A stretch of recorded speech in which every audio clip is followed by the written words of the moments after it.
శ్రీయకాంతాయ కళ్యాణ నిధయే నిధయార్థినాం శ్రీ వెంకట నివాసాయ శ్రీనివాసాయ మంగళం. ప్రియమైన ప్రేక్షకులకు నమస్కారం. శ్రీ వెంకటేశ్వర స్వామి వారి మహామండల వ్రత దీక్షలు శుభ సందర్భాన ఈ విశేషమైన తెలుగు కార్యక్రమంలో మా వందనాలు స్వీకరించుకోండి. ఈ కార్యక్రమంలో ఇద్దరు మా అతిథులు మా స్టూడియోలోకి చేరి ఉన్నారు. పరంపూజ ఆచార్య గారు శ్రీనివాస వెంకటాచార్యులకు నమస్కారం.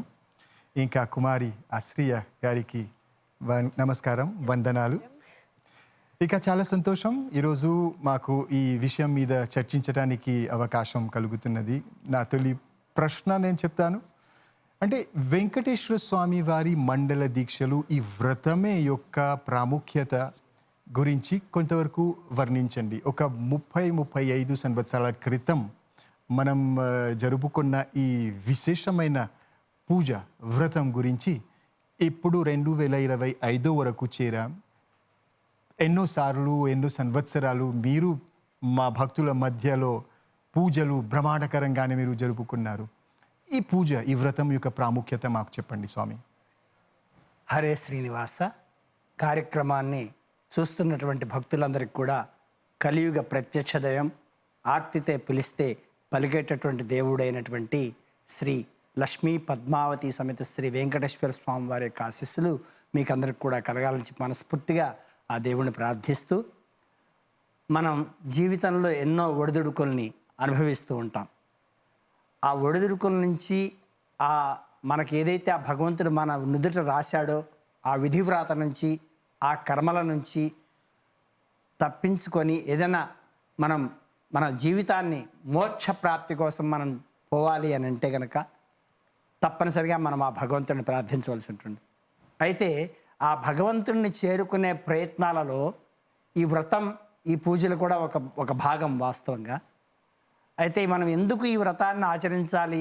వెంకటేశ్వర స్వామి కాదు, వేరే ఏ దేవత కానివ్వండి, ఏ దేవుని కానివ్వండి, మనం ఈ వ్రతాన్ని ఎందుకు ఆచరించాలంటే మనలోని కామ, క్రోధ, మద, మాత్సర్యాలన్నింటినీ కూడా బయటికి పంపించి వేసి, మనలో ఉన్నటువంటి రాక్షస గణాన్ని, మనలో ఉన్నటువంటి రాక్షసత్వమైనటువంటి గుణాన్ని బయటికి పంపించేసి, మనం చక్కగా సాత్వికంగా అందరినీ ఎలా మనం గౌరవించాలి, ఎలా మనం పెద్దవాళ్ళని కాపాడుకోవాలి, వీటన్నిటినీ కూడా మనం చేయాలి అని అంటే మనకు ఒక విధమైనటువంటి ఒక శక్తి కావాలి. ఆ శక్తి అన్నటువంటిది మనం భగవంతుని యొక్క పూజలు చేయడంలో మనకు అలవాటు అయిపోతుంది వాస్తవంగా. అయితే మనం ఇప్పుడు మన మారిషస్ దేశంలో ప్రత్యేకించి ఈ మండల వ్రత దీక్ష, శ్రీ వెంకటేశ్వర స్వామి వారి యొక్క వ్రత దీక్ష చేయటం మనకి గత ఎన్నో సంవత్సరాలు, నేను వచ్చి కూడా 20 సంవత్సరాల నుంచి నేను చాలా చోట్ల చేస్తూ ఉన్నాను, ఈ కార్యక్రమాన్ని చూస్తూ ఉన్నాను. అయితే ఈ విధంగా మన భారతదేశంలో కూడా, ప్రత్యేకించి మన ఆంధ్రదేశంలో కూడా, మనం అందరం తెలుగు వాళ్ళం ఇక్కడ ఉన్నాం. కానీ మన తెలుగు వాళ్ళు ఎక్కడైతే ఆంధ్రదేశంలో ఉన్నారో వాళ్ళు కూడా ఈ విధంగా 40 రోజులు ప్రతి ఒక్క దేవాలయం 40 రోజులు వ్రతం చేయటం ఆ విధంగా ఉండదు. అక్కడ ఎవరికి వారికి తోచిన విధంగా చేసుకొని ఆ స్వామివారి యొక్క కొండకి వెళ్ళి ఆ స్వామివారిని దర్శనం చేసుకుంటూ ఉంటారు.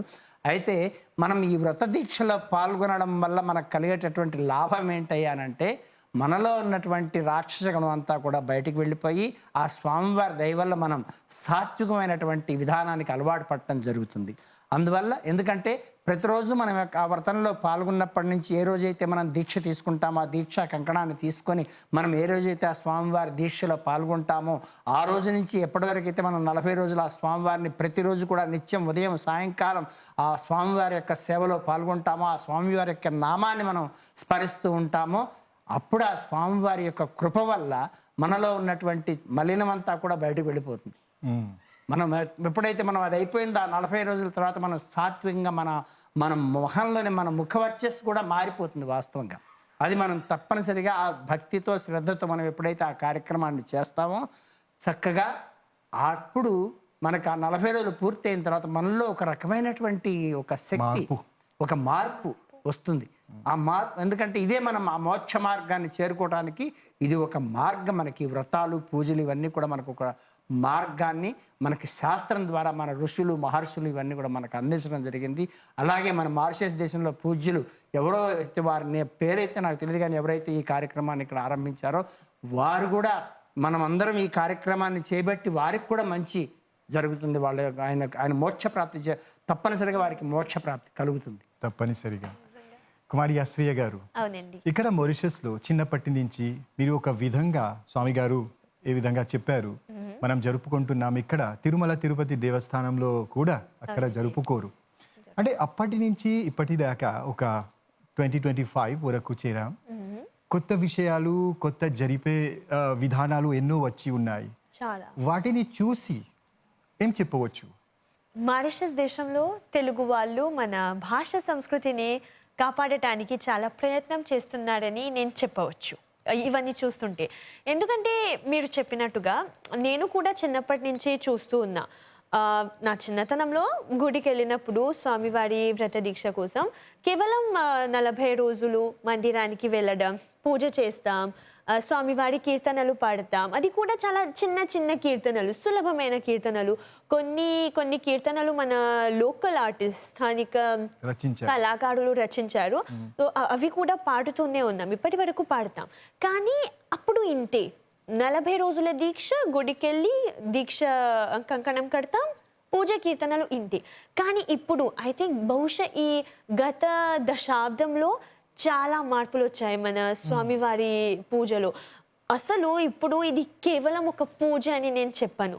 ఎంత బ్రహ్మాండంగా జరుపుకుంటున్నామంటే ఇది ఇప్పుడు ఒక ఉత్సవంలా మారిపోయింది. బహుశా అందుకే రాస్తాం శ్రీ వెంకటేశ్వర స్వామి వ్రత దీక్ష మహోత్సవం. ఎందుకంటే ఇప్పుడు 40 రోజులు పూజ చేస్తాం నిజంగా. కానీ పూజలతో పాటు ఇప్పుడు యాత్ర అనేది వచ్చింది. అయితే చాలా మారిషస్ దేశంలో చాలామంది మందిరాలు భక్తులు ఒక రోజు ఎన్నుకుని, ఒక ఆదివారం లేకపోతే ఒక శనివారం, దేశంలో ఒక మూల, ఉత్తరం లేకపోతే పశ్చిమం, దక్షిణం, ఒక మూలానికి వెళ్ళి అక్కడ కనీసం 7 మందిరాలకు వెళ్తారు. 7 మందిరాలకు వెళ్ళి ఉదయం నుంచి బయలుదేరి ఒక యాత్ర చేస్తారు, ఒక ప్రయాణం చేస్తారు. కలిసి ప్రయాణం చేసి ఆ గుళ్ళకు వెళ్ళి స్వామివారిని పూజించి హారతి చేసి వీలైతే కీర్తనలు కూడా 2-3 కీర్తనలు కూడా పాడతారు. అంత పెద్దగా అయిపోయింది. ఇప్పుడు మనకు కొత్తగా వచ్చింది భజనమాల. 5 గంటల నుంచి సాయంత్రం 5 గంటల వరకు, లేకపోతే 6 గంటల నుంచి సాయంత్రం 6 గంటల వరకు 12 గంటలు కేవలం స్వామివారి కీర్తనలు, భజనలు, అన్నమాచార్య రచించినటువంటి కీర్తనలు పాడుతూనే ఉన్నాడు. పగలంతా స్వామివారి నామస్మరణం ఎంతో దివ్యంగా ఉంది. పైగా కళ్యాణం, ఈ మధ్య మనకు ఇప్పుడు కళ్యాణం కూడా ఎక్కువగా చేయడం జరుగుతుంది. చాలా మందిరాలు చేస్తున్నారు స్వామివారి కళ్యాణం చూడడం. నేను కూడా ఐ థింక్ బహుశా నేను చెప్పినట్టుగా 10 సంవత్సరాల క్రితం అలా ఆరంభించాడేమో. స్వామివారి కళ్యాణం చూస్తుంటే ఎంత దివ్యంగా ఉంది. నాకు అన్నిటికన్నా ఇష్టమైన పూజ మన 40 రోజుల్లో స్వామివారి కళ్యాణం చూడడం. కళ్యాణం గురించి మీరు మాట్లాడారు. అవునండి. ఆచార్య గారితో నేను అడుగుతాను. ఆచార్య గారు అనుకుంది ఒక తొలిసారి మీరు కళ్యాణం ఇక్కడ మారిషస్లో జరిపించాడు. అప్పుడు భక్తులు ఉన్నారు, కొత్త విషయాలు వాళ్ళకు చూసే అవకాశం, వినే అవకాశం కలుగుతున్నది. ఆ సమయం నుంచి ఎన్నో మార్పులు మీరు ఆ భక్తులు పాల్గొనే విధానంలో మీరు చూశారు. అంటే ఇంప్రూవ్ అయ్యారా, లేదా ఇంకా ఇంప్రూవ్మెంట్ ఉందా, లేదా బాగానే చేస్తున్నారు? ఏం చెప్తారు? లేదండి, ఈ విషయంలో మనం మెచ్చుకోవాలి భక్తులను. వాస్తవంగా మేము ఎప్పుడైతే ఈ విషయాల గురించి, ఆ కళ్యాణం గురించి మేము ఎప్పుడైతే దాని యొక్క వివరంగా అది ఎందుకు చేస్తాం, మనం ఎందుకు చేసుకోవాలన్న విషయాలన్నీ కూడా మేము తెలియజేసినప్పుడు, ఈ సంవత్సరం వచ్చిన భక్తులు లేకుండా ఆ తర్వాత మేము చేస్తాం, మేము కూర్చుంటాం, ఉభయదాతలుగా మేముంటాం. ఎందువలనంటే మామూలుగా మన జీవితంలో మన జీవితాన్ని సాగించడం కోసం మనం ఎవరినన్నా ఒకరిని మన భాగస్వామిగా ఎన్నుకొని వివాహం చేసుకొని మన జీవితాన్ని మనం చేస్తుంటాం. కానీ భగవంతుడు అలా కాదు కదా. భగవంతుడు లోకంలో ఉన్నటువంటి సువాసినులు, అంటే ఎవరైతే పసుపు కుంకుమలతో ఉన్నారో ఆడవాళ్ళు, వాళ్ళందరూ కూడా కలకాలం, దట్ మీన్ దీర్ఘకాలం వాళ్ళు పసుపు కుంకుమలతో ఉండాలని చెప్పి ఆ స్వామివారు మాంగళ్య సూత్రధారణ చేయడం జరుగుతుంది. కాబట్టి ఇది ఎప్పుడైతే మేము ఆ విషయాన్ని మేము వాళ్ళకి చెప్తామో, వాళ్ళ మనస్సులో అదొక రకమైనటువంటి భావన వాళ్ళకి ఉండిపోతుంది అనమాట. అయ్యో నేను కూడా చేసుకోవాలి, నేను కూడా కూర్చోవాలి. అలాగే కొంతమందికి ఏంటంటే కన్యాదానం చేయడానికి కన్యలు ఉండరు, అమ్మాయిలు ఉండరు, మగపిల్లలే ఉంటారు, కొంతమందికి ఆడపిల్లలే ఉంటారు. అటువంటి సమయంలో ఎవరైతే మగపిల్లలు ఉంటారో వాళ్ళకి కన్యాదానం మేము చెయ్యాలనేటువంటి ఆతృత బాగా ఉంటుంది వాళ్ళ మనసులో. అయితే మనం ఎప్పుడైతే ఈ దేవాలయాల్లో ఈ కళ్యాణోత్సవాలు చేస్తామో వాళ్ళు కనుక అందులో పాల్గొన్నట్లయితే ఆ శ్రీదేవి భూదేవినే వారు తమ కుమార్తెలుగా భావించి ఆ స్వామివారికి కన్యాదానం చేయడం జరుగుతుంది. ఎందుకనంటే కన్యాదానం చేస్తే మనం ఎప్పుడైతే ఒక గోవుని ఎవరికైతే దానం ఇచ్చినట్లయితే ఎంతటి ఫలితం కలుగుతుందో, ఎవరైతే కన్యను దానం చేస్తారో వాళ్ళకి అంతటి ఫలితం కలుగుతుందన్నమాట. అది నిజంగా ఆ కన్యాదానం స్వామివారి యొక్క కళ్యాణోత్సవంలో పాల్గొని ఆ కన్యాదానం చేయటం అన్నది వారి యొక్క పూర్వజన్మ సుకృతం. ఎందుకంటే అప్పుడు కనుక వారు మంచి పనులు చేశారు కాబట్టి ఈ రోజున వాళ్ళకి ఈ అవకాశం లభిస్తూ ఉందన్నమాట. కాబట్టి స్వామివారి యొక్క కళ్యాణంలో పాల్గొనడం అనేది చాలా ఉత్తమమైనటువంటి ఒక పద్ధతి. ఇక కుమారి ఆశ్రయ గారు, అదండి. ఆ, ఆ, మనం చూస్తే మారిషస్ తెలుగు మహాసభ వాళ్ళు ప్రాంతీయ స్థాయిగా అంటే 7 ప్రాంతంలో జరుపుకుంటారు, అంటే విభజించారు తమ సభ వాళ్ళను. మీరు మహోత్సవంగా అన్నారు కదా మన వెంకటేశ్వర స్వామి వారి మండల వ్రత దీక్షలు. నేను ఇంకా అది చేస్తే తప్పో లేదో తెలియదు, ఒక పోటీలా అయింది. అనుకోండి ఉత్తర ప్రాంతపు వాళ్ళు అంత బ్రహ్మాండంగానే చేశారు. తర్వాత అనుకోండి ఉత్తర ప్రాంతం జరుపుకుంటే ఒక ప్రాంతీయ స్థాయిలో వాళ్ళు ఇంకా అద్భుతంగా చేస్తారని ఇది ఒక పోటీలా అయింది. అంటే భగవంతుడి కోసం, వెంకటేశ్వర స్వామి కోసం. దాన్ని చూసి ఇంకా యువకులు కూడా బాగా సహాయపడుతున్నారు. దీని గురించి ఏం చెప్తారు? నిజంగా యువకులు చాలా సహాయపడుతున్నారు. మనం చూడవచ్చు ఇది. అసలు ఇంతకు ముందు యువకులకు ఒక ప్రశ్న ఉండేది. అసలు ఇంతకు ముందు వాళ్ళకున్న సమస్య ఒకవేళ నేను చెప్పుకోవాలంటే ఏంటంటే, వాళ్ళు ఏదైనా ప్రశ్నలు అడిగితే దానికి తగిన సమాధానం వాళ్ళకు రాకపోతే అప్పుడు మన సంస్కృతికి పూజలకు కొద్ది దూరంగా వెళ్తారు. కానీ ఇప్పుడు మన ఆచార్య గారు ఉన్నారు, చాలామంది అర్చకులు ఉన్నారు, పైగా తెలుసుకున్న వాళ్ళు కూడా ఉంటే వాళ్ళు జవాబిస్తారు. నువ్వు ఇది చేస్తే ఈ ఫలితం వస్తుంది, ఈ పూజ చేస్తే ఇలా జరుగుతుంది, స్వామివారి పూజ ఉన్నప్పుడు ఇది చేస్తే ఇంకా బాగుంటుంది. అయితే ఆ పోటీ భావం కూడా వస్తుంది. వాళ్ళు అంత బాగా చేశారు, మనం కూడా చేయాలి. ఇలా యువకులు కూడా ఇప్పుడు మందిరానికి దగ్గరగా వస్తున్నారని నేను చెప్పవచ్చు. ఎందుకంటే వాళ్ళకు చాలా కార్యక్రమాలు ఉన్నాయి, చాలా కార్యకలాపాలు ఉంటాయి. కొందరు వస్తారు మందిరాన్ని శుభ్రం చేయడానికి వస్తారు, కొందరు తోరణాలు కడతారు, కొందరు రంగురంగుల ముగ్గులు వేస్తారు. ఇప్పుడు పూజ చేస్తున్నాం, కీర్తనలు పాడాలి, చాలా మంది కీర్తనంలో కూడా పాల్గొంటున్నారు, పాటలు పాడతారు, లేకపోతే కొన్ని సంగీత వాయిద్యాలు వాయించుకుంటారు. అలా మన యువకులు చాలా దగ్గరగా వస్తున్నారు. ఇంకా ఈ ప్రయత్నం ఇంకా చేయాలి, ఇంకా చాలా చేయాలి. ఇప్పుడు మీరు పోటీ భావం అన్నారు కదా, అది కూడా కొద్దిగా ఉంది, కానీ స్వామివారి కోసమే ఉంది కాబట్టి అంత పోటీతనం అట్లా కనిపించదు. అందుకే నేనంట మారిషస్ దేశంలో 40 రోజుల దీక్ష మన దేశం మొత్తం ఒక దివ్యమైన వాతావరణం ఉన్నట్టుంది. నాకు అలా అనిపిస్తుంది. మొదటి రోజు నుంచి వాతావరణమే మారిపోతుంది. ఎక్కడికి వెళ్ళినా తెలుగు వాళ్ళను కలుసుకుంటే నమస్కారం, వ్రతం పాటిస్తున్నాడా, పాటిస్తున్నాం. యువకులు ఉంటే మనకు పువ్వులు కావాలి స్వామివారి అలంకారం కోసం, లేకపోతే కట్టుబొట్టు జుట్టులోనే అబ్బాయిలు ఉంటారు, తమ పంచ కడతారు, లుంగీలు వేస్తాడు, ధోతీలు వేస్తాడు, అందంగా కనిపిస్తాడు. అమ్మాయిలు కూడా లంగా ఓణి, చీరలు, కట్టు బొట్టు జుట్టు. ఆ పూజ ఉంటే మనం మంచిగా ఉండాలి, సాంప్రదాయకంగా ఉండాలి, పట్టు చీర కట్టుకోవాలి. ఇలా పోటీ భావంలోనే కానీ ఒక ఐకమత్యం ఉంది. తెలుగు వాళ్ళందరూ, తెలుగు యువకులు దగ్గరగా వస్తున్నాం.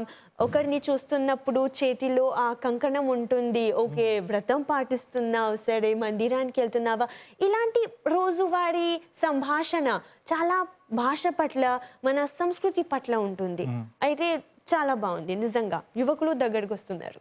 అవునండి. ఇక తొలి రోజున కలశ స్థాపనతో పాటు ఇది మామూలే, మనం వ్రతం పాటించాలి 40 రోజులు అంటే కంకణం కట్టడం యొక్క ప్రాముఖ్యత. అదే కంకణం కూడా రకాలు ఉన్నాయా, లేదా ఒకే ఒకటి? కొన్ని కంకణాలలో 2 రంగులు, ఇంకా కొన్నిటివిలో 4 రంగులు. దీనితో ఏదో ఒక ఎక్స్ప్లెనేషన్ ఉండొచ్చా? అయితే వాస్తవం ఏంటంటే, ఈ రక్షాసూత్రం దీక్షా కంకణాలకి మన శాస్త్ర ప్రకారంగా 5 పోగులు 5 పోగులు అంటే 5 దారాలు, ఇలా 5 దారాలు 5 వేసి అది ముడి వేసి దాన్ని వేస్తారు. అది రక్షాసూత్రంగాను, దాన్నే దీక్షా కంకణంగా కూడా ఉపయోగించవచ్చు. అలాగే కొన్ని విశేషమైనటువంటి పూజలు, బ్రహ్మోత్సవాలు కానీ లేకపోతే ఇంకా వేరే స్వామివారికి సంబంధించినవి ఏమైనా జరిగినప్పుడు అప్పుడు అర్చకుల వరకే దీక్షా కంకణాలు తీసుకుంటారు. వాటిని కూడా వాళ్ళు ఆ లెక్క ప్రకారం 11 పోగులు, 9 పోగులు. ఇప్పుడు ఈ రోజు మనకి వరలక్ష్మి వ్రతం ఉంది రేపు. ఆ వరలక్ష్మి వ్రతం రోజున 9 పోగులు గల దారాన్ని వాళ్ళు కంకణంగా తీసుకుంటారు ఆడవాళ్ళందరూ కూడా. కాబట్టి ఇది శాస్త్ర ప్రకారంగా మనకి ఒక్కొక్క విధానాన్ని బట్టి ఒక్కొక్క రకంగా అది మనకి చెప్పబడి ఉంది. దాని ప్రకారంగా అక్కడ పనిచేసేటటువంటి ఆ దేవాలయంలో పనిచేసేటువంటి అర్చకులు కానివ్వండి, వాళ్ళు ఎవరైతే ఆచార్యులు ఎవరైతే ఉంటారో వాళ్ళు మనకు చెప్తారు. దాని ప్రకారంగా మనం చేసుకోవాల్సి ఉంటుంది. అవునండి. అలాగే మనం ఎప్పుడైతే ఇది వాస్తవంగా ఏంటంటే ఈ వ్రతంలో రక్షాసూత్రం అనేది ఏంటంటే మామూలుగా సర్వసామాన్యంగా ఉండే మనకేదో ఒక రక్ష ఉంది, మనకు ఒక భగవంతుడి యొక్క మనకు రక్ష ఇక్కడ ఉందని చెప్పి మనకి భావన కలుగుతుంది. అది కట్టుకున్నందువల్ల అది ఉంటుంది కూడా. భావనే కాదు, అది నిజంగా రక్ష ఉంటుంది అక్కడ. ఎందుకంటే దాన్ని పూజించి ఇవ్వడం జరుగుతుంది కాబట్టి మనకు అది ఉంటుంది. దాని యొక్క బలం మనకు ఉంటుంది తప్పనిసరిగా. అలాగే కొన్ని సమయాల్లో ఏమవుతుందంటే ఇప్పుడు ఒక రకంగా మీరు ఆలోచిస్తే ఇప్పుడు ఇదే ఉంది, మన వెంకటేశ్వర వ్రత దీక్ష ఉంది. అయితే దీన్ని మనం రక్షాసూత్రం మనం ఇక్కడ దీక్షా కంకణం అంటే ఆ రోజున ఆ స్వామివారి యొక్క ఆధ్వర్యంలో, అందరి యొక్క ఆధ్వర్యంలో, అందరి సమక్షంలో నేను ఆ దీక్ష తీసుకుంటున్నాను. నేను ఈ 40 రోజులు దీక్ష పాటిస్తాను తప్పనిసరిగా. నేను ఇందులో ఎటువంటి పొరపాట్లు చెయ్యను, నేను అన్నిటికీ ఉండి వస్తాను ఇక్కడికి నేను అని చెప్పి అది మనసులో అనుకుని ఆ దీక్ష తీసుకోవడం జరుగుతుంది. తర్వాత ఒకవేళ ఎవరైనా ఈ దీక్షలో ఉన్నప్పుడు ఒక్కోసారి ఏదైనా జరగవచ్చు, కుటుంబంలో ఏదైనా జరగవచ్చు, చెడు జరగవచ్చు. ఆ చెడుకు జరిగినప్పుడు ఏంటంటే ఈ దీక్షా కంకణాన్ని తీసివేసి అక్కడికి వెళ్ళేసి వచ్చిన తర్వాత మరలా ఈ దీక్షా కంకణాన్ని కట్టుకొని తన మరలా ఆ కార్యక్రమంలో పాల్గొనవచ్చు. అది ఇది చాలా అవసరం. అందువల్ల ఏంటంటే ఈ దీక్షా కంకణానికి రక్షాస్త్రానికి చాలా కొద్దిగా తేడా ఉంటుంది. ఈ దీక్ష అలాగే ఇప్పుడు మేము బ్రహ్మోత్సవాలు చేస్తూ ఉంటాం. బ్రహ్మోత్సవాల్లో ఆచార్యులందరూ కూడా దీక్షా కంకణం తీసుకుంటారు. ఆ దీక్షా కంకణం తీసుకున్నప్పుడు పొరపాటున మాకు కనుక ఏదైనా జరిగినట్లయితే మేము ఆ 3 రోజుల ఆ దీక్షతోటి ఆ కంకణంతో ఆ 3 రోజుల స్వామివారి యొక్క కార్యక్రమాన్ని పూర్తి చేసి తర్వాత మాకు అర్హత ఉంటుంది. అది పూర్తి చేసే అర్హత మాకు ఆ దీక్షా కంకణంలో ఉంటుంది. కాబట్టి అక్కడ జరిగింది కాబట్టి నేను పాల్గొనకూడదు, నేను చేయకూడదు అనేది ఉండదు మాకు. అది మేము పూర్తి చేసేసి ఆ బాధను దిగమంకొని అది పూర్తి చేసిన తర్వాతనే మళ్ళీ మేము అక్కడికి వెళ్ళడం అన్నది జరుగుతుంది. కాబట్టి ఇదంతా కూడా ఆ శాస్త్ర ప్రకారంగా ఏ విధంగా అయితే మనకి మహర్షులు మన శాస్త్రంలో ఏ విధంగా గురువులు ఎలాగైతే మనకు చెప్పారో ఆ విధంగా మేము చేస్తూ ఉండటం జరుగుతుంది. ఇంకొకటి అద్భుతమైన విషయం శ్రీ వెంకటేశ్వర స్వామి వారి మహామండల దీక్షలతో సంబంధించినది, అదే కాలములో 2 లేదా 3 ఇంకా బ్రహ్మాండకరమైన ఉత్సవాలు, పర్వాలు మనం జరుపుకుంటాం. ఏ విధంగా వినాయక చవితులు, అమ్మ దేవి శరన్నవరాత్రులు, చివరైన రోజులు మనం శమి పూజలు, విజయదశమి మహోత్సవాలు.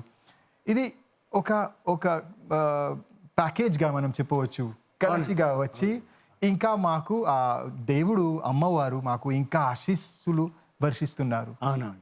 ఎందుకంటే మనం భాద్రపద శుద్ధ పాడ్యం అయిపోయిన తర్వాత భాద్రపద శుద్ధ చవితి, గణేష్ చవితి అది అయిపోతుంది. అది అయిపోగానే మనం ఇలా ఇవన్నీ చేసుకుంటూ పోతున్నాం. ఈ కళ్యాణోత్సవాలు, రథయాత్రలు అన్నీ చేస్తున్నాం, యాత్రలు చేస్తున్నాం. ఈ మధ్యలో అయిపోయేటప్పటికి ఆశ్వీజ మాసం వచ్చేస్తుంది. ఆశ్వీజ మాసం ప్రారంభం నుంచి కూడా ఆశ్వీజ మాసం శుద్ధ దశమి వరకు కూడా మనం ఈ దేవి శరన్నవరాత్రులు మనం చేసుకోవడం జరుగుతుంది. ఒక విధంగా మనం ఏంటంటే ఈ స్వామివారి యొక్క ఆశీస్సులు, తర్వాత దుర్గామాత యొక్క ఆశీస్సులు కూడా మనకు అందరికీ కలుగుతుంది ఈ వ్రత దీక్ష వల్ల. ఒక స్వామివారి యొక్క ఆశీస్సులే కాదు, ఒక పక్క అమ్మవారు, ఒక పక్క అయ్యవారు, ఇద్దరి ఆశీస్సులు కూడా మనకు కలుగుతున్నాయి. అలాగే అమ్మవారు కూడా మనలో ఉన్నటువంటి కామ క్రోధ మాత్సర్యాలన్నింటినీ తీసివేయడానికే మనం కూడా శరన్నవరాత్రుల్లో దానికి కూడా దీక్ష తీసుకొని అమ్మవారి కలశం ఏర్పాటు చేసుకొని నిత్యం ఆ పూజలో పాల్గొనడం, అమ్మవారి సేవ చేసుకోవడం జరుగుతుంది, కుంకుమార్చన చేసుకోవడం జరుగుతుంది. కాబట్టి అమ్మవారి యొక్క ఆశీస్సులు కూడా మనకి తప్పనిసరిగా కలుగుతాయి అన్నమాట. అలాగే శమీ పూజకు వచ్చేటప్పటికి ఏమవుతుందంటే ఇక్కడ పాండవులు ద్వాపర యుగంలో పాండవుల ద్వారా మనకి శమీ పూజ వచ్చింది వాస్తవంగా. ఎందుకంటే ఆ శమీ వృక్షం మీద వాళ్ళు పాండవులు వారి యొక్క ఆయుధాలను అరణ్యవాసానికి వెళ్ళేటప్పుడు, వాళ్ళ యొక్క అజ్ఞాతవాసానికి వెళ్ళేటప్పుడు వాళ్ళ యొక్క ఆయుధాలను ఆ శమీ వృక్షం మీద భద్రపరిచి వెళ్తారనమాట వాళ్ళు.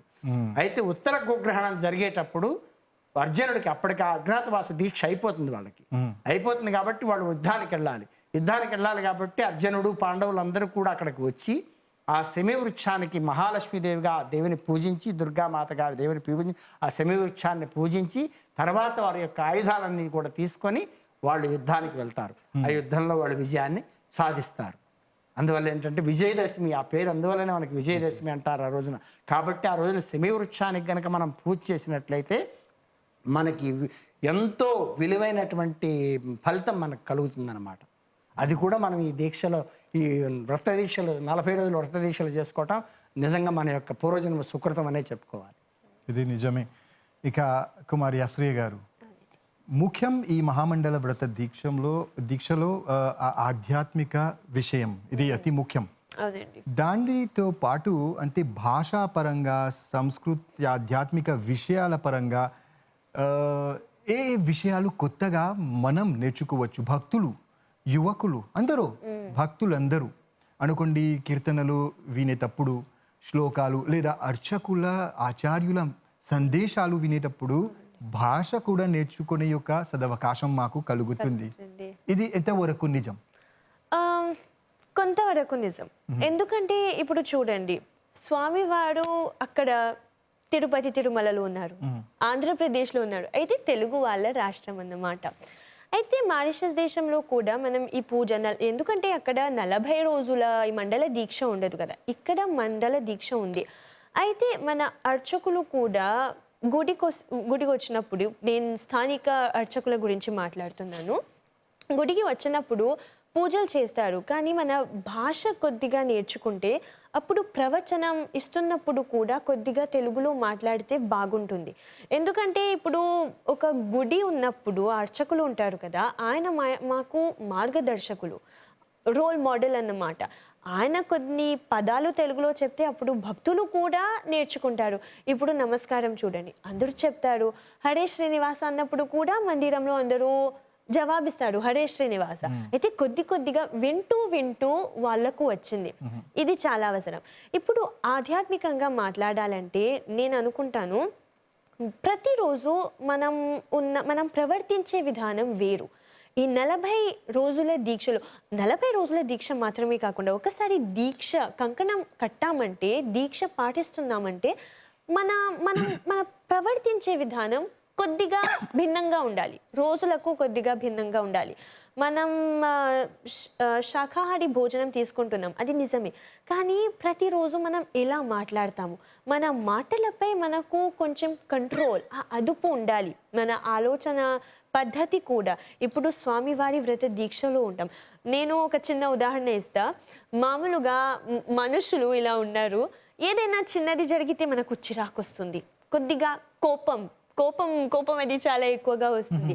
ఇప్పుడు 40 రోజుల దీక్షలో ఉన్నాం కాబట్టి మనం కోపపడకూడదు, చిరాకు అంత సులువుగా చిరాకు పడకూడదు. ఇప్పుడు మన అర్చకులు కూడా ఆచార్యగారు చెప్పినట్టుగా ఒక నియంత్రణ ఉండాలి. సాత్విక భోజనం చేస్తున్నాం వాళ్ళు అంటారు కదా, ఉల్లి వెల్లుల్లి అవన్నీ ఉండకూడదు. అయితే సాత్విక భోజనం ఉంటుంది. ఈ సాత్విక భోజనం వల్ల మన ఇంద్రియాలపై, మనపై కూడా ఒక ప్రభావం చూపిస్తుంది సాత్విక భోజనం. మనం అంత మంచిగా ఉన్నామంటే, స్వామివారి వ్రత దీక్ష పాటిస్తున్నాం, ఉదయం సాయంత్రం గోవింద నామస్మరణం చేస్తున్నాం కాబట్టి ఏది జరిగినా సరే ప్రవర్తించే ముందు ఒక్క క్షణం తీసుకుని ఆలోచించాలి. లైక్ నేను పెద్దగా మాట్లాడాలా, నేను ఎక్కువగా మాట్లాడాలా, లేకపోతే వదిలేయాలా, సరే స్వామివారు చూసుకుంటారు. మామూలుగా మనకు అలా ఉంటుంది, ఏదైనా జరిగితే స్వామివారు చూసుకుంటారు. ఈ 40 రోజులు మాత్రమే కాదు, జీవితాంతం మనం అలా ఉండాలి. ఏదైనా జరిగితే స్వామివారు చూసుకుంటారు. ఎక్కువగా మాట్లాడాల్సిన అవసరం లేదు, కోపపడాల్సిన అవసరం లేదు. మంచిగా ఆ నియంత్రణతో మనం ఉండాలి. ఇది ఆధ్యాత్మికంగా మనం సాధారణ మనుషులం అయితే మనకు పెద్దగా తెలియకపోవచ్చు, కానీ ఇది చిన్న విషయాలు.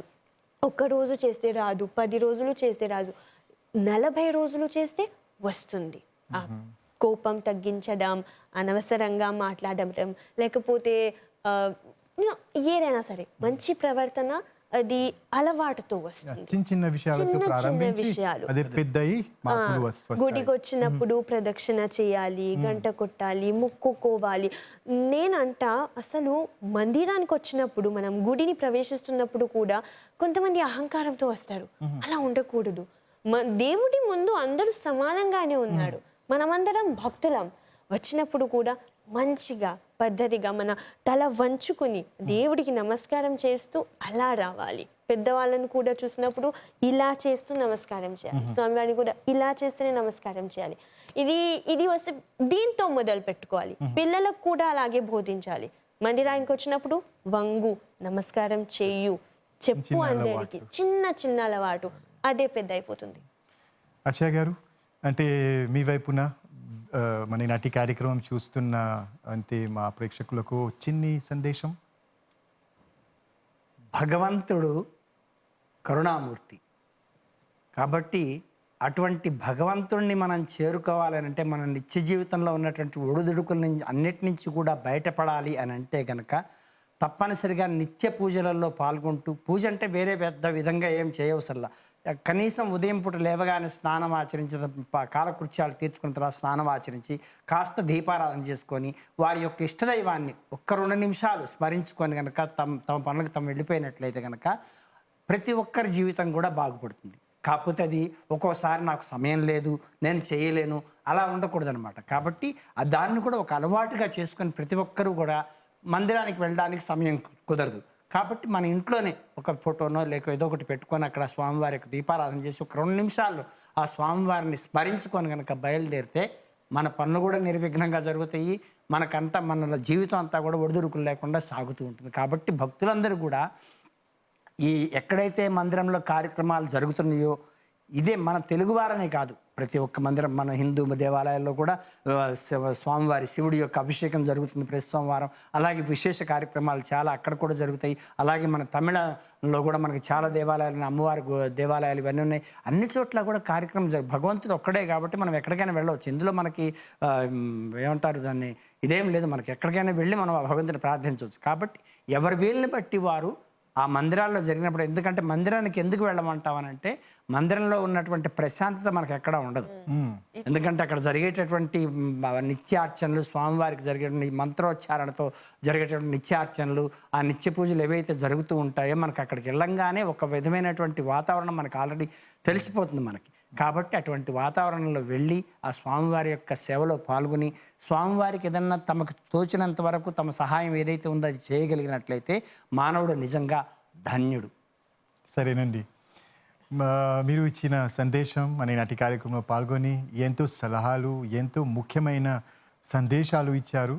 అంటే మనమందరం అనుకుంటున్నాం వెంకటేశ్వర స్వామి వారి మహామండల దీక్షలు బ్రహ్మాండకరంగానే మనమందరం పాటించి ఇక స్వామివారి యొక్క కృపాకటాక్షాలు తప్పనిసరిగా మనమందరం మీద వర్షిస్తారని కోరుకుంటూ ఈరోజు మీరు మా స్టూడియోలోకి వచ్చి ఈ విశేషమైన ఇంటర్వ్యూ జరిగి అనేక ధన్యవాదాలు. హరే శ్రీనివాస, నమస్కారం. చివరిగా ఒక్కసారి ఆ స్వామివారి యొక్క నామాన్ని మనం ముగ్గురం కూడా కలిసి స్వామివారి యొక్క నామాన్ని చెప్దాం. ఏడుకొండలవాడ వెంకటరమణ గోవింద గోవింద, ఆపద ముక్కులవాడ అనాథ రక్షక గోవింద గోవింద, ఆర్తత్రాణ పరాయణ గోవింద గోవింద, వడ్డీ కాసులవాడ గోవింద గోవింద, నిత్య కళ్యాణ వాస గోవింద గోవింద.